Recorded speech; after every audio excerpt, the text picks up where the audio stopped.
toutes et bonjour à tous, ici CNS et bienvenue dans la première séance consacrée à Saint Seiya Omega, la première séance, ce format de vidéo où je découvre un contenu en rapport avec Saint Seiya que je ne connais pas, sinon il n'y a pas d'intérêt. En l'occurrence ici la série spin-off Saint Seiya Omega, qui a commencé à être diffusée aux alentours de 2012, achevée depuis lors de 2 saisons, une série qui a ses détracteurs comme ses adorateurs, détracteurs dus notamment à certains nouveaux concepts instaurés qui visaient à rajeunir un petit peu l'audience, un redesign des armures, etc. Et d'autres adorateurs qui aiment justement ces partis pris différents, qui ont essayé de tirer la série ailleurs, et en plus la réalisation est globalement de très bonne qualité car assurée par une grande partie de l'ancien staff des derniers épisodes de la série, notamment de la première partie d'Hades. Shigeyasu Yamochi et sa clique pour ceux qui connaissent. Je découvre donc cette série, j'en suis à l'épisode 11 qu'on va découvrir à partir de maintenant, ainsi que le 12, c'est 2 épisodes à chaque fois dans ces vidéos, histoire de rattraper un petit peu, enfin ça va quand même prendre du temps, mais voilà, histoire d'aller un peu plus vite en besogne. Jusqu'à maintenant j'apprécie, là on en est rendu à l'attaque du nouveau sanctuaire façon Tour de Babel, rebâti sur l'ancien sanctuaire par Mars. Les chevaliers de bronze, Koga et toute sa clique, Ryuo, Yuna, Haruto, le ninja, se préparait à l'attaque. Ils avaient été confrontés aux chevaliers d'or du lion Misen, qu'ils ne parvenaient pas à vaincre, et c'est l'apparition spectrale de Seiya qui semblait sauver, pour le moment en tout cas, les enjeux, et c'est là qu'on va reprendre à partir de maintenant. Donc Yuna qui avait réussi, ils avaient réussi à libérer Arya, donc elle s'enfuit avec elle, pendant que les autres se battent. Ah, un nouveau personnage. Qui est cette femme? Première fois qu'on la voit. Une déesse sans doute. Convoque ma fille. Appelle Sonia. Donc ça c'est pas sa fille. Donc, je suppose que c'est sa femme. Ils vont appeler Sonia. Sonia la tenace passe à l'attaque. Le dernier plan qu'on avait vu dans l'épisode, c'était le visage de Seiya qui regardait Koga, et donc le spectateur, et qui s'effaçait. Moi je pensais qu'on allait reprendre là, et en fait, visiblement, son intervention a mis fin au combat. Chacun s'est séparé. Et elles ont le temps d'observer des chiens, quoi. J'ai toujours vécu enfermée. D'accord. A toujours été séquestré. Mais où? Déjà par Mars? Bon, on dirait Mars, ça fait déjà un moment qu'il a... Sa première attaque date de quand Koga était bébé, elle semble avoir à peu près l'âge de Koga, donc ça pourrit, c'est logique. Joli ça, ce décor. Une ambiance très Seigneur des Anneaux, hein, Mordor. Donc ça c'était la...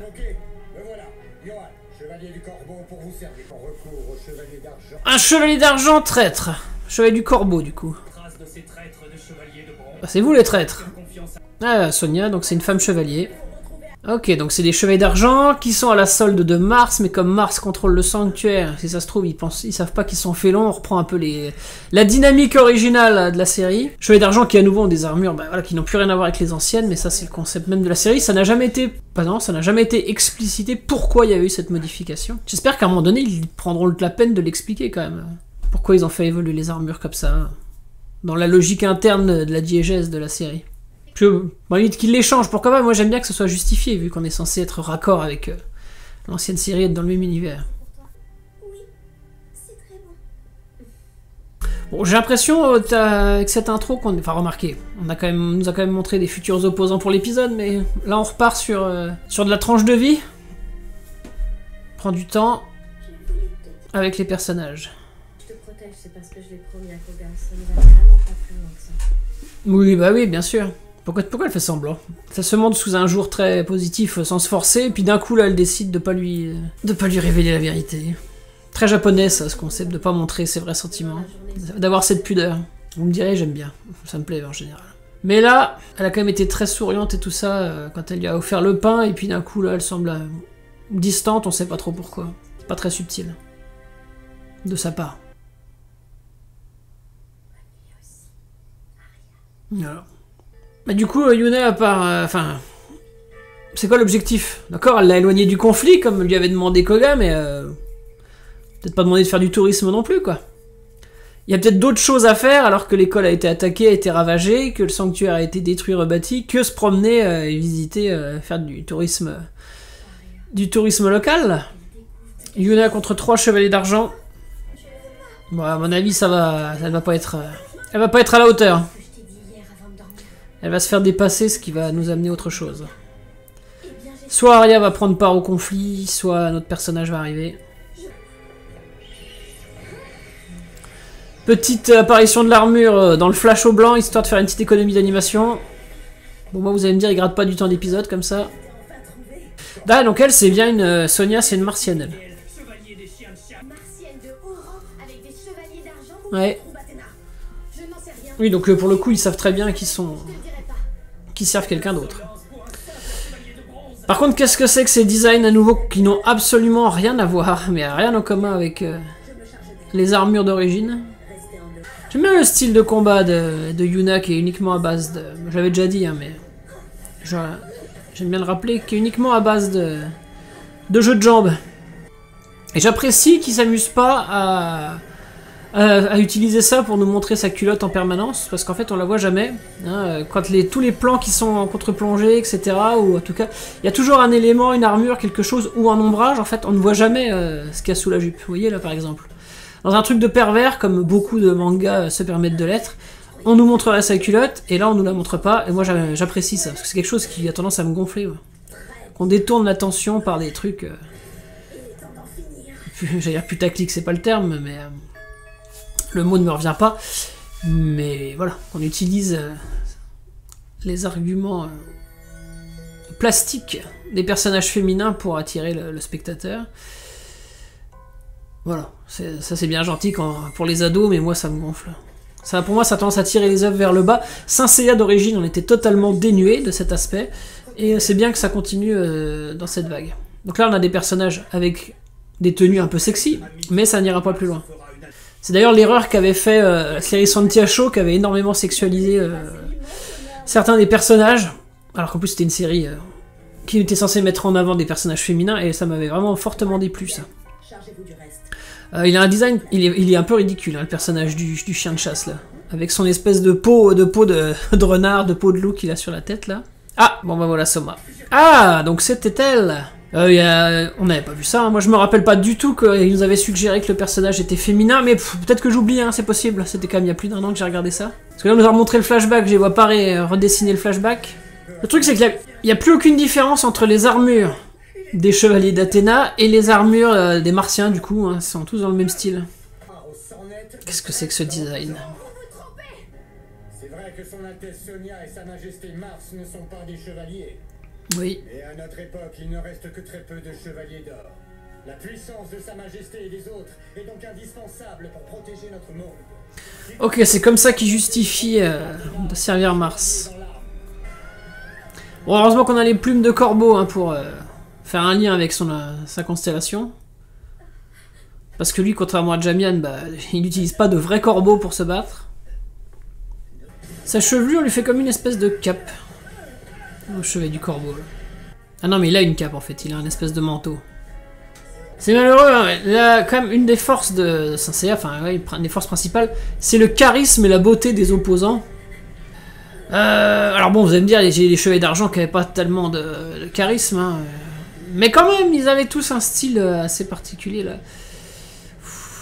La pauvreté des designs fait que... Là, il pourrait être classe, hein, ce personnage. Parce que les plans sur lui sont bien, la voix même française est bien. Ah, voilà Koga. Dont on se demandait ce qu'il était devenu. Et le fait d'avoir des designs aussi bizarres, hein, parce que c'est pas qu'une histoire de simplification de l'armure, c'est même les formes. Je veux dire, il est tout étiré, enfin il a une morphologie qui fait pas du tout humaine. La plupart des opposants n'ont pas des morphologies humaines. D'emblée, ça nous les rend beaucoup moins charismatiques. Attaque combinée. Ça c'est une nouvelle attaque, ça. On l'avait pas vu. J'ai pas mal l'animation d'ailleurs. Moi j'apprécie toujours, ouais, puis pas mal la composition de la case quand ils font l'effort de pas se contenter de faire juste des charges d'énergie, mais qu'on a des animations différentes, hein, pour les lancements des attaques. Le petit débrief de la technique, très Saint Seiya dans l'esprit, j'aime bien.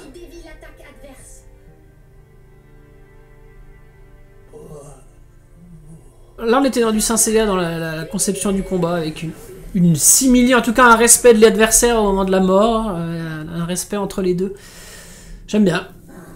Elles sont gérées bizarrement les ellipses. Là ils ont fui le lieu du combat, alors qu'il était pas loin, hein, l'autre chevalier d'argent. Et là, c'est bon, ils sont détendus. Et du coup, les autres, Haruto et Ryo, ils sont partis où? Puis ouais, là, il y a une grosse ellipse hein, par rapport à l'épisode d'avant, parce qu'ils sont pas revenus sur l'intervention de Seiya, ils en ont pas reparlé. On pourrait presque croire qu'on a raté un épisode entre les deux, en fait. Mais non, non, c'est bien l'épisode 11. Voilà, il y a du monde, là. Et on a une espèce de grosse cathédrale, on dirait celle de Barcelone, là. De ces Gaudi, je crois, dans le style. Et des humains lambda, là. Ok, donc là, il les fait passer pour les traîtres. Ils sont surpuissants, hein, s'ils ont réussi à faire tout ça. Et les gens, ils vont gober ça. Des chevaliers de bronze qui ont réussi à détruire les 12 maisons du Zodiaque. Les gens sont crédules, hein, s'ils avalent un truc pareil. Surtout que là, c'est pas juste un grand peuple qui s'adresse à eux, c'est une divinité qui n'a aucune forme humaine directe. Ah mais oui, je suis presque sûr que c'est l'influence directe, c'est la cathédrale de Barcelone. Hein. Dans le style, avec ces grandes flèches comme ça, là, ça m'y fait énormément penser. Fin de l'épisode. Épisode 11 terminé, il est passé vite. Un petit peu de développement de personnage, un petit peu très rapide, hein, avec le personnage de Arya, relation avec Yuna. Irruption de 2 chevaliers d'argent et du personnage de Sonia la martienne, donc qui à mon avis va être un personnage récurrent, qui est un peu le personnage avec lequel Soma a un antagonisme, puisqu'a priori c'est celle qui a tué son père, donc un personnage qu'on va être amené à revoir régulièrement, sûrement, un genre de demi-boss. Épisode qui était assez étrange, puisque dans sa narration, on a l'impression qu'il a fait une grosse ellipse par rapport à celui d'avant. Hein, on a basculé, on a laissé du temps passer, et on ne sait pas du tout comment nos héros s'en sont sortis, comment ils ont... Parce que Koga l'a vu, hein, Seiya. C'est peut-être le seul qui l'a vu, mais en tout cas, il revient pas dessus. Peut-être qu'il se permet de faire une ellipse dans sa narration pour rebasculer à autre chose, et qui reprend un truc un peu plus classique, même si, dès la fin de l'épisode, on amorce sur les enjeux de la tour de Babel qu'il faut abattre. Donc on passe à la suite. Le style, la graphique est différent de l'épisode d'avant. Donc en fait, ces gros ombrages, ces gros ancrages autour des silhouettes, c'est pas quelque chose qu'on a systématiquement, et j'ai l'impression que c'est propre à certains directeurs d'animation.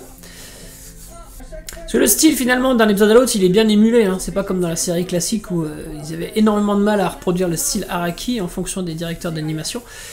Là, on a l'impression que c'est toujours le même qui est derrière, alors que c'est pas le cas, mais... J'ai l'impression de détecter une petite subtilité avec ces ancrages plus ou moins prononcés.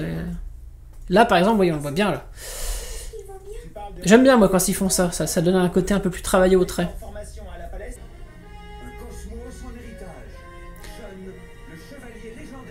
Ah, retour de Shun. Oui, je pensais que les chevaliers de bronze originaux ne réapparaissaient... Enfin, vous allez me dire, on a déjà vu Seiya, on nous a évoqué Shiryu. Et... c'est tout. En fait, et je pensais que les chevaliers de bronze originaux réapparaîtraient que dans la saison 2, où ils ont un rôle très actif. Mais visiblement, on va voir Shun, là. Puisque vu qu'ils nous l'ont spoilé dans le titre. Voilà Miguel en overboard. C'est quoi alors, je suppose qu'ils vont nous justifier ça avec le fait qu'il a un pouvoir de télékinésie. Mais bon, le rendu est un petit peu risible. Mais oui, oui. C'est flagrant que là, les designs sont beaucoup plus marqués. Il s'en lèche les babines, parce que c'est le chevalier du loup. Alors les 3, là. Quand on a les 3, c'est un peu plus court. En fait, on a juste l'animation de moment où l'armure est mise, mais on n'a pas l'armure qui se met.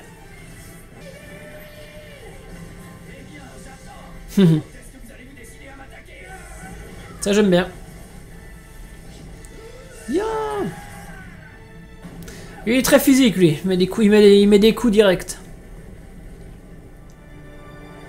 Bon, maintenant que je vois comme ça, lui, pour le coup, il a quand même un design qui renvoie à celui de Sirius dans la série d'origine, hein, avec les grandes jambières qui remontent, la petite ceinture, le poitrail et puis le ventre à découvert. Son design, il fait penser quand même un petit peu au design classique des chevaliers d'argent, même s'il a évidemment ce casque différent. On retrouve un petit peu l'idée. Contrairement au chevalier du corbeau de l'épisode d'avant, qui aucun rapport avec Jamian. Oui, là, juste par la ruse en fait.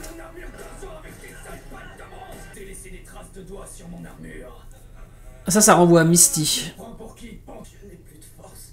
Ah oui, en fait, son plastron, il est intégral. Mais le fait qu'ils aient différencié le coloris m'a laissé croire que à distance, ça lui donne une silhouette de Chevalier d'Argent classique de la série. Ah, voilà Sean.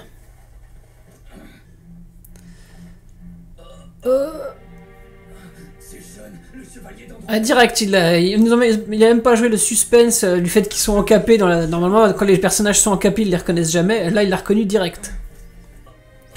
Je crois, mais j'ai vu qu'une fois en version française, que c'est la même voix qu'il a dans Hades Mekai. De m'avoir sauvé.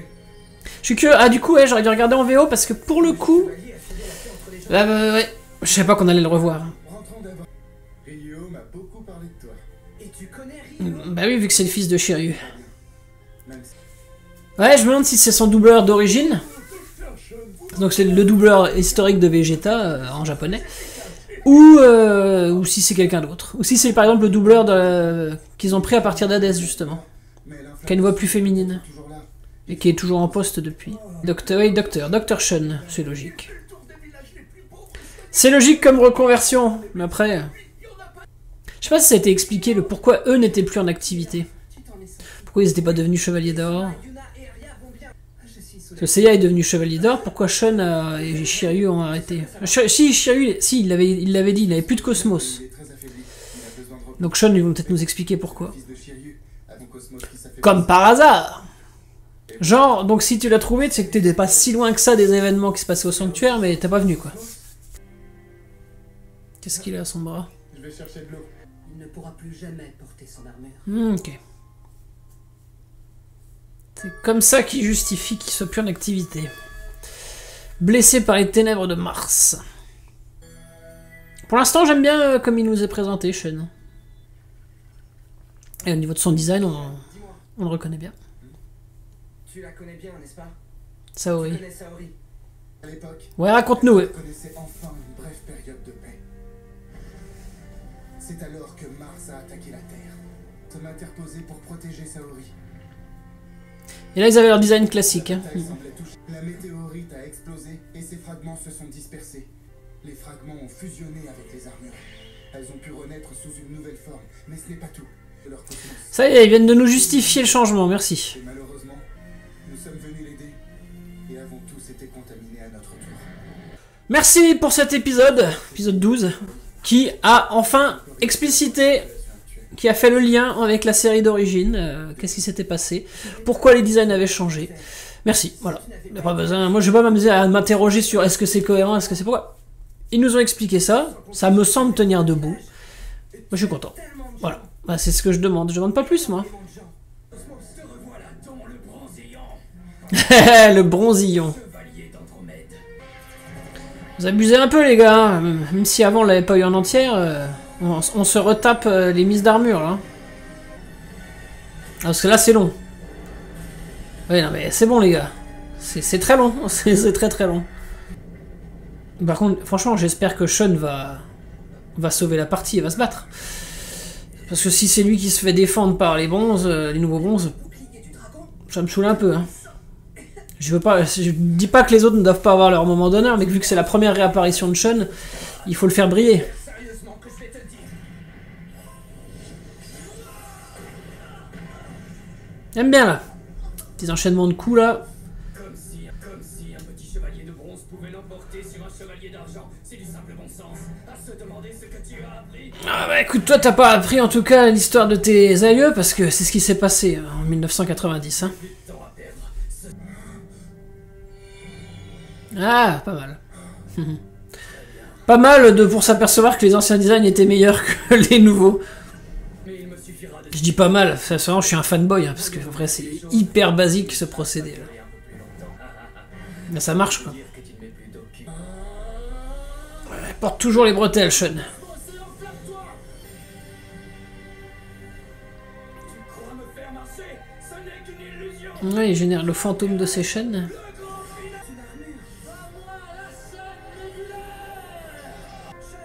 Il a fait le fantôme de son armure et de son attaque, mais ça marche. En projection d'énergie, j'imagine. Seiya à protéger. C'est la vie. Compris? Ah, le bouclier de Ryo est toujours brisé, hein, suite au coup qu'il s'est pris par Misen. Ah, il génère un pouvoir avec le bouclier. Bon, par contre, du coup, Sean ne l'a pas plié, donc... Ouais, ils l'ont fait briller un petit peu, mais... Ça reste qu'un chevalier d'argent, le mec, donc... Même s'il a plus de cosmos, etc. Ouais... Il encaisse, par contre, hein. Il encaisse. Bien plus que celui du corbeau. Hein.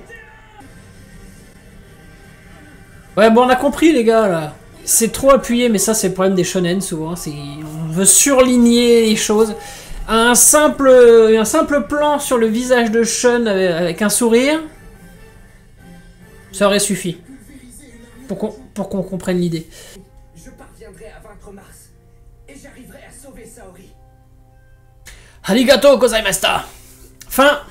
Il s'est passé vite. C'est passé très vite. Fin de visionnage de ces deux épisodes. Épisodes 11 et 12 de la série Saint Seiya Omega. Deux épisodes qui sont passés très vite. Hein.